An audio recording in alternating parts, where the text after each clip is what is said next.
Hoje nós vamos falar sobre IAs explicáveis e IAs caixa preta. Se você é novo por aqui, meu nome é Mariane Neiva, eu sou cientista de dados, doutora em ciência da computação e professora. E eu gosto muito de compartilhar o que eu acredito e o que eu amo, que é tecnologia e tantas outras coisas. Se você é novo, se inscreve, curte e compartilha esse vídeo com alguém que vai gostar de conhecer um pouco mais sobre o background, o por trás da inteligência artificial. A gente vê IA em todo lugar, né? Tudo agora, o hype é robô, é claro, né? Mas carro com inteligência artificial, geladeira com inteligência artificial, cadeira com inteligência artificial, esteira com inteligência artificial. Então a gente tem vindo de um processo onde cada vez mais a inteligência artificial ela tá se incorporando ao nosso dia a dia. Ela tá se incorporando nas nossas redes sociais, mesmo que a gente não saiba, mas por trás, isso vocês já sabem, eu tenho certeza. A gente tem algoritmos de recomendação, a gente tem algoritmos que entendem os nossos comportamentos e nos mostram conteúdos mais personalizados. A gente tem IAs nos carros, a gente tem IAs em aplicações financeiras, como recomendação de crédito, entre outros, em câmeras de segurança para reconhecimento de rostos, nos aeroportos, a gente tem bastante uso de inteligência artificial, nas empresas para avaliação de ruídos, para avaliação de anomalias em máquinas, para facilitar a avaliação de produtos. Enfim, a gente tem IA sendo aplicada de diversas formas e cada vez mais as indústrias com o poder dos dados vão perceber a necessidade de usar a inteligência artificial para facilitar os seus processos e agilizar os seus processos. Hoje nós temos vários modelos de inteligência artificial. Modelos, dependendo de qual tarefa você quer fazer, alguns são mais indicados do que os outros e muitas vezes nós, como cientistas de dados, cientistas da computação, nós testamos vários modelos para avaliar qual vai ter uma performance melhor dado o nosso problema, dado nossos dados, dado a quantidade de informações que a gente tem e etc.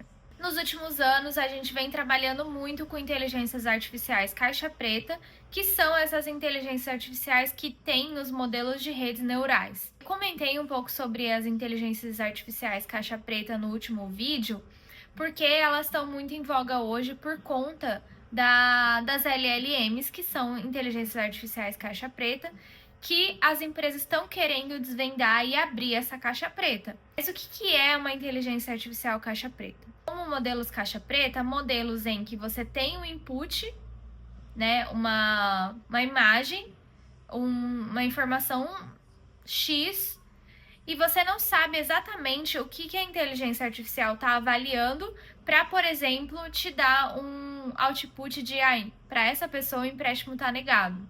A gente consegue entender quais são as informações que a gente entrega para o modelo, mas a gente não sabe qual é o processo lógico de pensamento, de análise da inteligência artificial que fez com que esse empréstimo fosse considerado negado para aquele ou para o outro indivíduo. A gente consegue ter uma ideia, né, baseado em coisas que nós sabemos, né, historicamente, mas a gente não consegue avaliar exatamente o ponto que falhou a inteligência artificial no dar o empréstimo para aquela pessoa. Então, o modelo caixa preta, ele é um modelo que vem dando bons resultados e por isso a gente gosta deles e confia neles muitas vezes, mas não é um processo muito claro para o ser humano, tá? É um processo totalmente complexo, ainda mais complexo dependendo do tamanho dessa rede neural, mas a gente não sabe por quais neurônios, já que a gente está falando de uma rede que tenta imitar o cérebro, né? Uma rede neural, ele tá passando, quais neurônios ele tá ativando ali dentro. Uma rede neural, ela tenta imitar de verdade a nossa inteligência e os nossos processos neurológicos. Cada uma das bolinhas que a gente tem, ela representa os neurônios que são conectados entre si no nosso cérebro e que dentro da rede neural também eles se fortalecem se nós temos conceitos similares. Então, no nosso cérebro, se você, por exemplo, fala flor, automaticamente a gente lembra de cheiro, a gente lembra de primavera.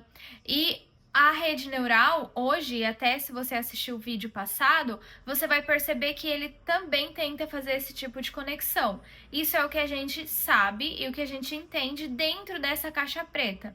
Mas a gente não consegue abrir ela com detalhes. Por isso a gente considera isso como uma caixa preta, tá? E uma IA explicável?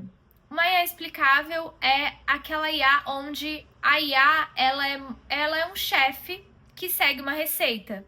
Então a gente sabe exatamente qual é a receita que aquele chefe, que nesse momento a gente está usando uma analogia entre o chefe e a inteligência artificial, e ele está seguindo uma receita que nós desenvolvedores, né, nós como criadores da receita, passamos para ele. Então ele não está fazendo nada mais, nada menos do que seguindo as nossas regras. Quando a gente tem uma IA explicável, a gente consegue do início ao fim entender quais foram os processos e a gente consegue fazer na mão esse processo para validar a saída de um modelo de inteligência artificial. Então, a diferença entre uma caixa preta e uma IA explicável é justamente nesse processo interno de decisão que, para a caixa preta, a gente não faz ideia de quais neurônios exatamente a gente vai percorrer e passar e o que tem de informação que é ativada ali naquele neurônio, porque é um monte de número e não é muito claro pra gente, tá? A gente tem uma ideia, mas a gente não tem isso com certeza. E numa IA explicável, a gente tem a receita de bolo certinha que a gente deu para a IA seguir, que é o chefe no caso. Então, se a gente está dando, por exemplo, uma informação de informações de crédito, a gente sabe que a gente vai ter idade e como a gente compara essas idades. A gente sabe que a gente vai ter o histórico da pessoa, de bom ou não pagador, quantas vezes essa pessoa deixou de pagar um crédito antigo, qual é o salário dessa pessoa e como a gente pode comparar isso com salários anteriores. Então, a gente cria regras explícitas. Então, a gente consegue explicar isso quando a gente tem IAs explicáveis, tá? No processo caixa preta, não. A gente vai dar a mesma informação pro método, mas ele vai seguir o caminho na rede neural ali que ele aprendeu, tá? A gente não tá falando assim, ó, pega o histórico que você tinha ali, faz uma comparação de menos, de mais, de operações matemáticas, para você ver quem se aproxima mais de você. E aquela pessoa lá, ela recebeu o crédito, então esse cara aqui também vai receber o crédito. É esse tipo de explicação que a gente consegue dar para quando a gente tem IAs explicáveis. Já a caixa preta, a gente fala assim, ó, aqui, ó, imagem de laranja, imagem de maçã, imagem de banana. Mas a gente não sabe exatamente que tipo de informação, por exemplo, ela está avaliando. É cor. Dependendo do tipo de input que a gente dá, por exemplo, uma imagem, a gente simplesmente dá a imagem e ele retorna que é uma maçã. A gente não sabe se ele está olhando cor, se ele está olhando textura, se ele está olhando formato. A gente não consegue ter esse nível de detalhamento quando a gente tem um modelo de caixa preta. Pausa aqui para a gente refletir um pouco porque a gente ainda precisa olhar para esses dois tipos de modelo, sendo que as inteligências artificiais caixa preta hoje em dia são tão poderosas, né? Por que a gente precisa das IAs explicáveis? E por que ainda é importante falar sobre IAs explicáveis? A pergunta aqui é, quando é que importa apenas o resultado ou importa o processo? E por que isso ainda é relevante? E a resposta é, depende. E por que depende? Vamos supor que você está dando crédito para um cliente muito grande, né? E você está falando assim, você tem 5 mil de crédito. Você tem 10 mil de crédito. Ou você não tem crédito. Ou vamos supor que você está fazendo um diagnóstico médico e você precisa avaliar o seu nível de confiabilidade naquele processo, quais são as informações relevantes para aquele diagnóstico e etc. Ou, por exemplo, vamos supor que você tem uma empresa de RH e você está contratando uma pessoa. Como você sabe quais são as informações realmente importantes que o algoritmo está levando em consideração? Por exemplo, será que ele está sendo discriminatório e você talvez possa tirar essa informação discriminatória do processo de decisão do algoritmo? Se você mandar um monte de informação para uma caixa preta, você talvez não tenha esse processo de decisão, de tomada de decisão tão definido. E por isso que eu falo que a escolha dos modelos que você está usando pode ser importante para a pessoa que está recebendo a informação. Então, por exemplo, eu posso questionar o porquê eu tive um crédito negado. Eu posso questionar quais são os critérios da decisão desse diagnóstico. Óbvio que para diagnósticos médicos, por exemplo, hoje em dia nós temos métodos de inteligência artificial caixa preta que são ótimos. Eles têm que ser parte de um diagnóstico junto com o médico. É um processo colaborativo da inteligência artificial caixa preta com uma decisão humana, justamente porque a gente não entende o processo, tá? Numa contratação também, a gente pode ter um processo caixa preta, mas é importante que a gente sempre, quando a gente tem um processo caixa preta, que a gente use aquilo como uma decisão intermediária, porque a gente tem que ter confiabilidade que aquilo ali está sendo correto e não um equívoco, porque a gente não sabe o processo do começo ao fim. Questões que não precisem de decisões que vão afetar a vida do ser humano de maneira mais drástica, como diagnósticos médicos ou decisões judiciais, entre outras, que sejam mais tranquilas de decidir, ok, a gente aceita o resultado da caixa preta. Por exemplo, se eu vou pesquisar uma imagem de cachorro no Google e eu uso uma inteligência artificial caixa preta e ele me retorna um gato, não é crítico. Não é uma decisão crítica. Eu não preciso saber exatamente o processo todo da inteligência artificial. Eu simplesmente vou olhar como um ser humano, vou decidir que aquilo ali não é um cachorro e que não importa para mim. Mas processos judiciais, e entre outros, são importantes. E aí vamos para exemplos de modelos, tá?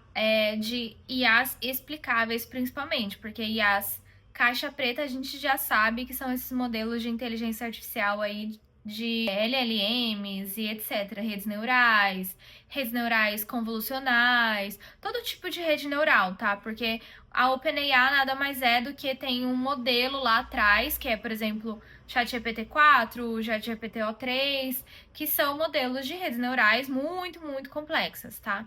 Que são enormes, que têm bilhões de neurônios, e esse é o problema.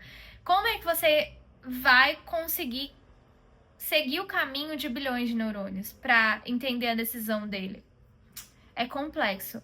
É bom, mas tem esses problemas de você interpretar o processo lógico de um modelo tão complexo assim. Quando a gente tem árvore de decisão, a gente sabe exatamente quais são as características de decisão. Então, por exemplo, qual que é o aspecto do tempo? É sol? É nuvem? É chuva? Então, para eu decidir jogar tênis, eu primeiro vou olhar para o aspecto do tempo. O algoritmo vai olhar para essas informações. Sol, nuvem ou chuva? Ah, tá sol. Tá sol, beleza. E a umidade agora? Eu vou olhar para a umidade. A umidade está elevada ou está normal?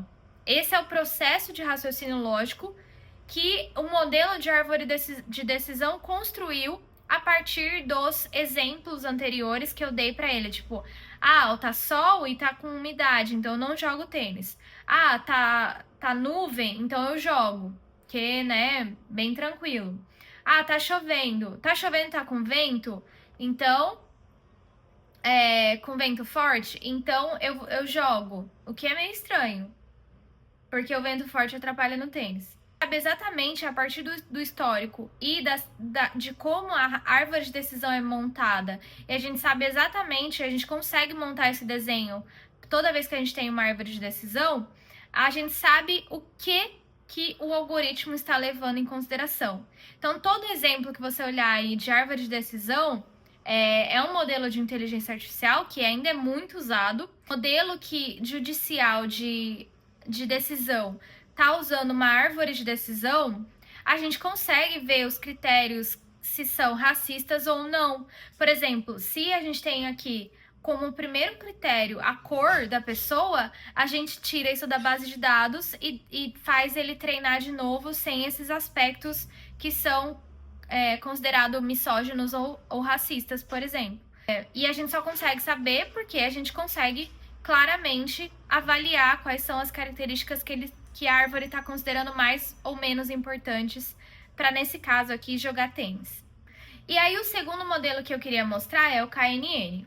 Vamos supor que eu tenho esse dado de entrada e esse aqui é o meu espaço dimensional, onde eu tenho duas variáveis, que é altura e peso. Então, vamos supor, a pessoa ela tem 1,76 de altura e 66 quilos. E eu quero saber se a qualidade corporal dela, se a saúde dela é boa ou ruim, tá? Para isso, eu preciso plotar aqui no gráfico a altura, que vai estar mais ou menos aqui, e o peso, que vai estar aqui. Então, deve ser esse ponto aqui. Quando eu vejo que ele tá vermelho, é porque ele é mau. E todo mundo que tá verde aqui, ele tá como bom. Se eu jogar uma pessoa nesse modelo com 1,77 e com 67 quilos, eu vou jogar um ponto aqui. E aí, como é que eu sei que o peso dele é bom ou ruim? Fazendo a distância desse ponto para outros pontos próximos. E aí chama KNN porque são os K vizinhos mais próximos. Então eu escolho, por exemplo, eu quero um vizinho mais próximo. Aí eu encontro qual é o ponto mais próximo do meu ponto, que é 1,76 e 67 quilos. E ele vai me retornar esse ponto aqui, que é o de a pessoa que tá lá no histórico, de 1,76 e 66 quilos. Então, automaticamente, eu copio a informação da qualidade de saúde daquela pessoa para o meu novo indivíduo que eu não sei a informação. Ou seja, eu sei exatamente quais são as informações que eu estou avaliando e exatamente como o algoritmo vai fazer a decisão. Exatamente. Eu posso fazer essa conta na mão e vocês também podem fazer na mão. Que é simplesmente diminuir a altura da altura, diminuir o peso do peso, fazer uma média ali euclidiana, uma conta de distância euclidiana, XY, achar as distâncias dos pontos, pegar o mais próximo e olhar. O mais próximo é mau, então o meu também é mau. Se eu quero K igual a 3, eu pego os 3 mais próximos, vejo mal, mal, bom. Então o meu é mal, porque é a classe majoritária. KNN é um modelo bem tradicional e é um modelo explicável, como todos os modelos a maioria dos modelos que eu aprendi na faculdade. E é muito importante entender esse processo por trás da decisão, porque quando a gente vê hoje, né, quando a gente vê uma inteligência artificial numa geladeira, sei lá, provavelmente a geladeira não tá usando uma rede neural. A geladeira está usando uma árvore de decisão. Então, ela vai avaliar a temperatura, vai avaliar outros sensores que ela tem ali. Então, são valores que os sensores estão passando para essa árvore de decisão que ele vai tomar a decisão de desligar ou ligar. Por que eu acho que esses vários métodos não usam redes neurais? Porque redes neurais são caras de se produzir, caras para manter num servidor, caras para você usar inteligências artificiais, dependendo do seu tipo de serviço. Você teria que ter um processador bem mais potente para poder usar dentro de um equipamento que é tão pequeno. Muitas vezes você depende de internet quando você usa modelos externos, tipo OpenAI, etc. E essas ferramentas nem sempre estão conectadas à internet. muitas vezes sim, mas nem sempre. A gente sabe que, no fundo, nem sempre vai ter uma rede neural lá por trás. Por quê? Primeiro, não tem necessidade, certo? Espero que vocês tenham entendido a importância de usar redes explicáveis, mesmo com toda esse boom e esse hype de modelos caixa preta, que sim, são muito importantes e a gente usa diariamente. Mas eu queria dar esse feedback para vocês das diferenças entre modelos caixa preta e modelos explicáveis. Não se esquece de se inscrever se você ainda não é inscrito. A gente se vê na próxima quarta-feira, mais ou menos, meio-dia? Acho que sim. Tchau, tchau!